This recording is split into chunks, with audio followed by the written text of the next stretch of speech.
Okay, I'm at Ditchling Beacon, and the most incredible thing is happening right here in front of me. Can you see that? That is a rainbow, arcing all the way round, and down here, there's the other side of it. I've never seen a rainbow like that before. I think the camera's just about picking up the crest of it there. We've got the sun coming in, well, some blue sky, maybe not quite sun, coming in from that side. That's where I hauled a whole lot of kit up to. And look, a beautiful little white cloud, and then a rainbow. I mean, it's like I can touch it almost with my hand. And there's the other side of it. I've never seen a rainbow like it.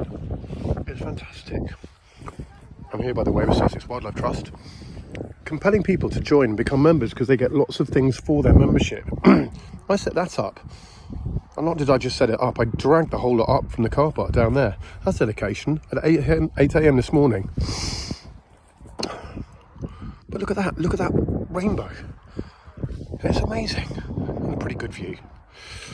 I hope everyone's having a nice Sunday. If you're interested in the Sussex Wildlife Trust membership or any Wildlife Trust membership, I can sort you out. I actually can. Give me a holler.